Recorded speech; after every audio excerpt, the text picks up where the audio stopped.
Mỹ đặt cược vào oanh tạc cơ tàng hình B-21 khi đối đầu Trung Quốc ở Biển Đông, Đài Loan. Đại sứ Trung Quốc kêu gọi điều chỉnh chính sách tấn công hạt nhân để răn đe Mỹ. Hàng vạn người Myanmar khiếp đảm chạy sang Ấn Độ khi giao tranh bùng nổ. Mạng xã hội Mỹ nghẹt thở dõi theo FBI tìm hôn phu của nữ blogger bị sát hại bí ẩn. Doanh nhân Ukraine bị bắn gục, nghi phạm đốt xe trong rừng. Mỹ sẽ viện trợ cho các nước thêm 500 triệu liều vaccine. Lo ngại hầu hết trẻ em mắc Covid-19, Anh sẽ tiêm phòng cho đối tượng 12 đến 15 tuổi. NASA điều tra manh mối về sự sống ngoài hành tinh trên sao Hỏa. Tất cả sẽ có trong bản tin đặc biệt cập nhật những tin tức nóng nhất trên kênh FBNC.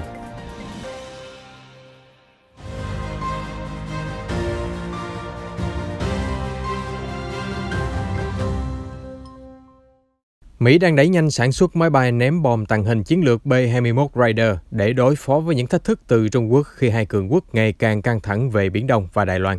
Bộ trưởng Không quân Mỹ Frank Kendall trong một hội nghị ở Maryland vào hôm thứ Hai cho biết Mỹ đang sản xuất 5 máy bay B-21, nhiều hơn báo cáo trước đó 3 chiếc.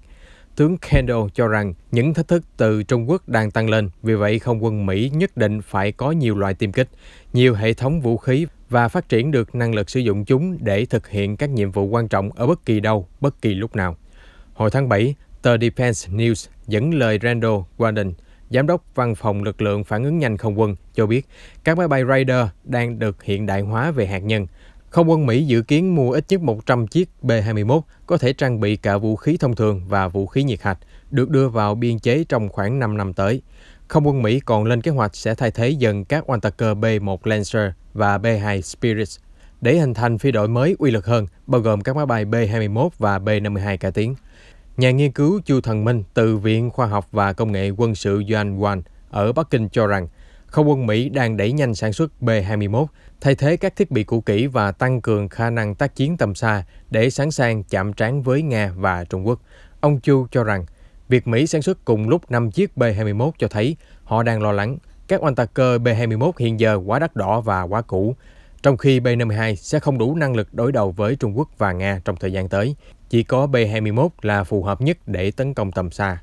Hiện giờ Mỹ vẫn điều các oanh tạc cơ B-2 và B-52 đến tuần hành ở Biển Đông giữa căng thẳng với Trung Quốc. Ông Chu cho rằng thời gian tới B-21 sẽ đảm trách chính nhiệm vụ tuần thám này. Chuyên gia nói thêm, Trung Quốc cũng đang phát triển oanh tạc cơ tàng hình H-20, nhưng sẽ được sử dụng chậm hơn B-21. Sa Zhukang, cựu đại sứ Trung Quốc về giải trừ quân bị ở Liên Hợp Quốc trong thập niên 90, mới đây cho rằng sớm muộn gì Trung Quốc cũng sẽ tham gia hiệp ước kiểm soát vũ khí với Nga và Mỹ. Nhưng theo ông Sa, Trung Quốc nên tinh chỉnh chính sách của mình về vũ khí hạt nhân, do Mỹ đang tăng cường sự hiện diện quân sự ở châu Á-Thái Bình Dương và xem Trung Quốc là đối thủ chính yếu, thậm chí là kẻ địch không đội trời chung. Cựu đại sứ cho rằng Trung Quốc đang bị đè nén dưới áp lực lớn của Mỹ và đồng minh tại châu Á. Vì vậy, ông Sa kêu gọi, một mặt Bắc Kinh vẫn nên duy trì chính sách không tấn công trước đối với tất cả các nước phát triển và không phát triển vũ khí hạt nhân. Tuy nhiên, riêng với Washington, Bắc Kinh không thể áp dụng các chính sách một cách vô điều kiện. Thay vào đó, hai bên nên thống nhất với nhau về cam kết không phát động tấn công hạt nhân. Được biết, Trung Quốc bắt đầu phát triển năng lực hạt nhân từ năm 1964. Phát ngôn của cựu đại sứ Sa đưa ra chỉ vài giờ sau khi Canberra bất ngờ công bố hiệp ước AUKUS, đánh dấu Úc trở thành quốc gia thứ nhì sau nước Anh được Mỹ cung cấp công nghệ tàu ngầm chạy bằng năng lượng hạt nhân. Trung Quốc đã nổi cơn thịnh nộ chỉ trích thỏa thuận này là cực kỳ vô trách nhiệm, cảnh báo nó có thể làm bùng nổ cuộc đua phát triển vũ trang ở khu vực châu Á-Thái Bình Dương. Chuyển sang tình hình xung đột Myanmar, gần như toàn bộ 10.000 dân của thị trấn Thanh Lan, bang Chin đã vượt biên sang Ấn Độ để tìm nơi lánh nạn, sau khi các lực lượng vũ trang địa phương chiến đấu ác liệt với quân đội Myanmar. Tại biên giới Mizoram của Ấn Độ, một quan chức địa phương cho biết có hơn 5.500 người từ Myanmar đến lánh nạn chỉ trong vòng một tuần. Cuối tuần trước, chiến sự lại bùng nổ dữ dội ở thị trấn Thanh Lan, khiến cho 20 ngôi nhà bị thiêu đốt. Binh sĩ Myanmar đã bắn tử vong một mục sư cố gắng dập lửa, theo trang tin Myanmar Now cho hay. Tuy nhiên, truyền thông nhà nước đã bác bỏ bài viết này. Cụ thể, tờ Global News Light của chính quyền quân sự nói rằng nguyên nhân cái chết của mục sư đang được điều tra. Trong khi đó, các binh sĩ quân đội đã bị phục kích bởi hơn 100 phần tử cực đoan ở bang Chin và hai bên nổ ra giao tranh. Salai Thang, lãnh đạo địa phương cho biết 4 dân thường tử vong và 15 người khác bị thương ở khu vực xảy ra đối đầu gay gắt. Trong khi đó, lực lượng phòng vệ bang Chin, một nhóm vũ trang đối lập với chính quyền quân sự, ra thông báo nói rằng có 30 binh sĩ bị họ thủ tiêu. Bang Chin gần đây xảy ra xung đột triền miên sau khi chính phủ thống nhất quốc gia kêu gọi tổng nổi dậy chống lại quân đội từ ngày 7 tháng 9. Hậu quả khiến hàng vạn người dân mang vác đồ đạc lên tàu, vượt qua sông Chao để chạy nạn sang Ấn Độ. Tại đất nước Nam Á, họ sống trong những túp lều tạm bợ, mái nhà dột nát và tuyệt vọng về tương lai của mình. Các tổ chức nhân đạo đều rất vất vả để hỗ trợ một lực lượng lớn người tị nạn như vậy.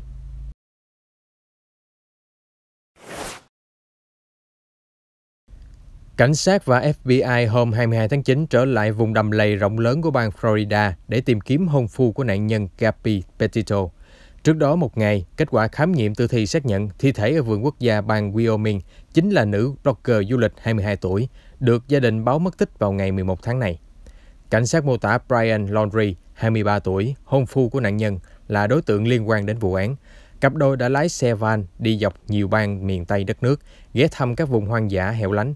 Trên đường đi, họ xảy ra tranh cãi, thậm chí đã gọi điện khẩn cấp đến số 911. Cảnh sát địa phương cũng từng bắt gặp nữ blogger bị hôn phu tát và đánh đập. Sau đó đến ngày 1 tháng 9, người đàn ông một mình lái xe trở về nhà bố mẹ ở bang Florida. Người này tiếp tục biến mất vào hôm 14 tháng 9. Gia đình cho biết y đã lên kế hoạch thám hiểm ở vùng đầm lầy rộng lớn. Trước đó, y từ chối câu hỏi của nhà điều tra và yêu cầu làm việc thông qua luật sư. Cảnh sát đã thu giữ nhiều hộp giấy và chiếc xe Ford của Laundrie để điều tra, đồng thời huy động chó nghiệp vụ để tìm kiếm người đàn ông này ở khu bảo tồn Cartoon, rộng hơn 9.000 hectare. Khu bảo tồn có đường mòn dài tới gần 130 km và nhiều loại địa hình phức tạp khó tiếp cận. Truyền thông Mỹ không ngừng cập nhật về diễn biến mới của quá trình điều tra. CNN đăng tải bài viết giải thích vì sao FBI chưa phát hiện tung tích của Laundrie. New York Post chia sẻ hình ảnh cầu vồng xuất hiện gần nơi tìm thấy nạn nhân, trong khi đài Fox dẫn lời chuyên gia pháp chứng bình luận về vụ việc. Nạn nhân Gabby từng đăng tải chi tiết hành trình xuyên Mỹ của mình trên các mạng xã hội YouTube, Instagram và TikTok. Một ngày nọ, cô đột nhiên mất tích, sau đó thi thể được phát hiện.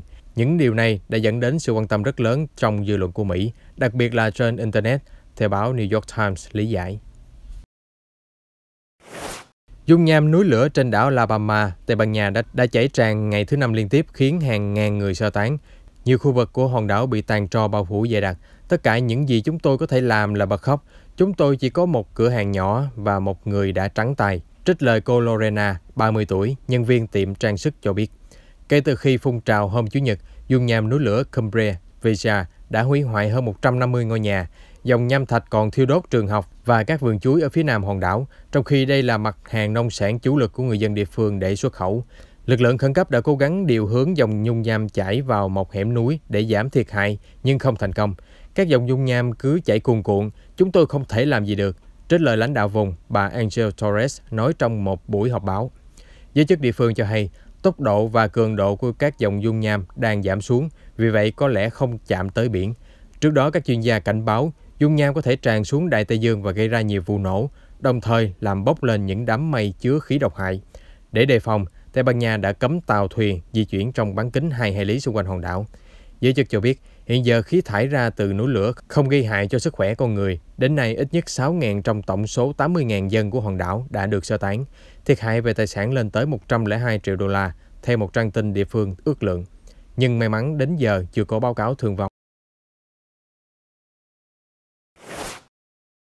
Một nghi phạm bắn nhiều phát đạn hạ gục doanh nhân trong quán cà phê ở thành phố Cherkasy của Ukraine vào hôm 22 tháng 9. Nạn nhân qua đời ở bệnh viện, còn nghi phạm nhanh chóng tẩu thoát. Sau đó, cảnh sát tìm thấy ô tô của nghi phạm bốc cháy ngùn ngụt trong một cánh rừng ở vùng ngoại ô thành phố. Trên xe có một khẩu súng cũng bị ngọn lửa nuốt chửng. Cũng vào hôm thứ Tư tại vùng Kiev, nhiều phát đạn nã vào ô tô chở phụ tá thân cận với Tổng thống Volodymyr Zelensky. Quan chức chính phủ gọi đây là một vụ ám sát. Lực lượng điều tra cho biết người tài xế bị thương, nhưng phụ tá Serhiy Shefir đã may mắn bình an vô sự. Hàng chục người di cư Haiti gồm trẻ sơ sinh đã bị bắt giam vào hôm 21 tháng 9 khi lực lượng chức năng đột kích vào hai khách sạn ở thị trấn Ciudad Acuna của Mexico, giáp bang Texas của Mỹ. Cụ thể, lực lượng thuộc cơ quan di trú quốc gia Mexico đã ập vào hai khách sạn bình dân và áp giải những người di cư lên xe van. Từ hôm 22 tháng 9, Mexico và Mỹ đã phối hợp tổ chức các chuyến bay trục xuất người di cư Haiti về nước sau khi hơn 12.000 người gây khủng hoảng ở biên giới. Từ hôm Chủ nhật đến nay, Mỹ đã trục xuất hơn 500 người. Cùng lúc đó, Mexico cũng đã tổ chức chuyến bay chở người di cư rời xa biên giới với Hoa Kỳ. Mặt khác, Liên Hợp Quốc bày tỏ lo ngại khi Mỹ thẳng tay trục xuất người di cư mà không xem xét từng trường hợp muốn được tị nạn. Hàng vạn người Haiti đã cuốc bộ hàng tháng ròng rã để đến xứ cờ hoa với khát khao thoát khỏi đói nghèo và bạo lực triền miên. Haiti là nước nghèo nhất Tây Bán Cầu. Gần đây, trải qua các vụ xung đột băng nhóm, ám sát tổng thống, bão lũ và động đất khiến hơn 2.000 người chết. Hiện giờ, sau tất cả mọi biện pháp răn đe, kêu gọi của Mỹ và Mexico, vẫn có hàng trăm người muốn lội qua dòng sông cạn Rio Grande để đến bang Texas. Ở đó, nhiều khả năng họ bị thiếu ăn, thiếu uống, sống chen chúc dưới gầm cầu và chịu đựng cái nắng như thiêu đốt. Trước tình cảnh này, chính phủ Mexico đã làm việc với Haiti để mở ra những chuyến bay hồi hương dành cho người Haiti muốn trở về quê nhà. Một cụ bà Nga 70 tuổi đã nghỉ hưu, tự mình đến trung tâm y tế ở trung tâm thủ đô Moscow sau khi bị ăn cắp hụt. Cảnh sát công bố camera an ninh cho thấy kẻ cướp định giật túi xách của cụ bà rồi tẩu thoát. Tuy nhiên, bà giữ chặt chiếc túi khiến bản thân bị kéo lê hàng mét. Sau một hồi giằng co, kẻ cướp từ bỏ và chạy đi khi một người đi đường tới can thiệp. Nghi phạm 22 tuổi cho biết đã mang chai whisky trở lại hiện trường để xin lỗi bà cụ nhưng bị cảnh sát bắt giữ. Người này đối mặt với tội hình sự về âm mưu cướp tài sản. Tổng thống Mỹ Joe Biden hôm thứ Tư cam kết sẽ viện trợ thêm 500 triệu liều vaccine Pfizer-BioNTech cho các nước đang phát triển trên khắp thế giới. Như vậy, Mỹ đã hứa hỗ trợ tổng cộng 1,1 tỷ liều vaccine, nhiều hơn mọi nước khác trên thế giới. Ông Biden cho biết, với mỗi liều vaccine tiêm cho người Mỹ, chúng tôi cũng cam kết cung cấp 3 liều vaccine như vậy cho người dân các nước trên toàn thế giới. Trước đó vào tháng 6, chính phủ Mỹ đã ký hợp đồng với Pfizer-BioNTech để mua 500 triệu liều vaccine, đơn giá $7 một liều. Tổng giá trị thỏa thuận là 3,5 tỷ đô la. Tổ chức Y tế Thế giới WHO đã nhiều lần chỉ trích các nước giàu như Hoa Kỳ lên kế hoạch tiêm liều vaccine bổ sung, trong khi hàng triệu người trên thế giới chưa nhận được một liều nào.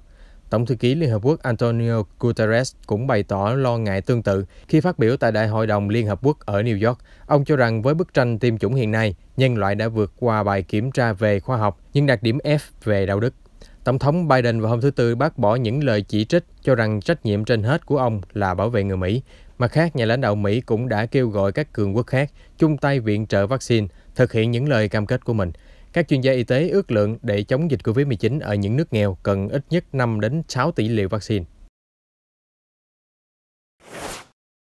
Giám đốc Y tế Vương quốc Anh Chris Whitty hôm 22 tháng 9 cảnh báo rất nhiều trẻ em đang bị lây nhiễm COVID-19 ở hiện tại. Ông nói thêm, nếu không triển khai tiêm chủng thì trong thời gian tới, gần như toàn bộ trẻ từ 12 đến 15 tuổi ở Anh sẽ mắc COVID-19. Theo Reuters, tất cả trẻ em từ 12 đến 15 tuổi ở Anh sắp được tiêm vaccine ngừa COVID-19 sau khi ông Whitty và các chuyên gia y tế vào tuần trước kêu gọi Quốc hội hành động để bảo vệ trẻ em khỏi COVID-19 và tránh bị gián đoạn học hành.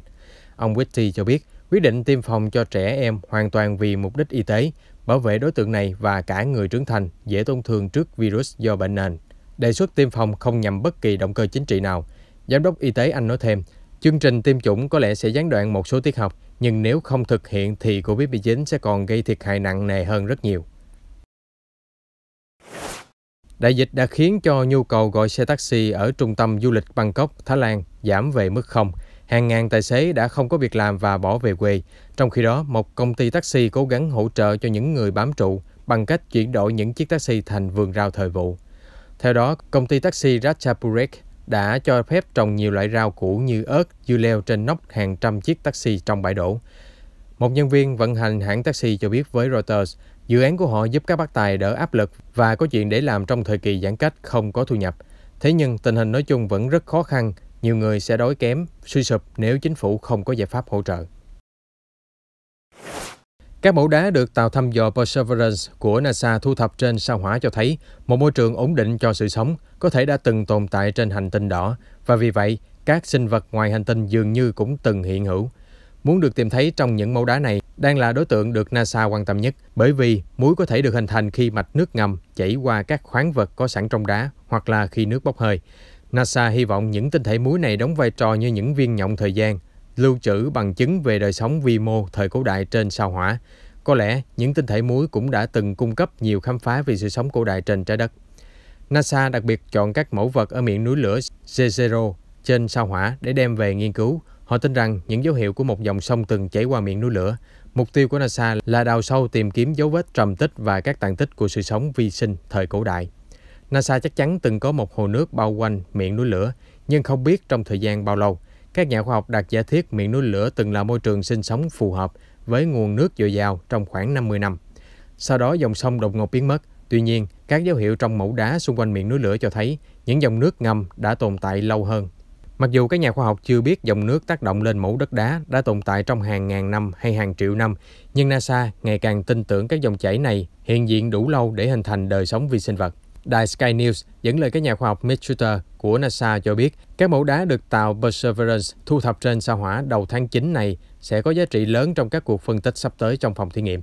Một ngày nào đó chúng ta có thể biết được độ dài và thời gian của các điều kiện môi trường sống trên sao Hỏa nhờ vào phân tích mẫu đá. Điều đó giúp trả lời câu hỏi của giới khoa học về lịch sử và tính ổn định của hệ thống nước trên sao Hỏa. Theo chuyên gia Shooter nhận định, nước là khởi nguồn của sự sống. Nếu hiểu rõ nước hình thành ở đâu và như thế nào trên sao Hỏa, có lẽ con người đã tiến thêm một bước nữa trong tham vọng sinh sống ngoài không gian.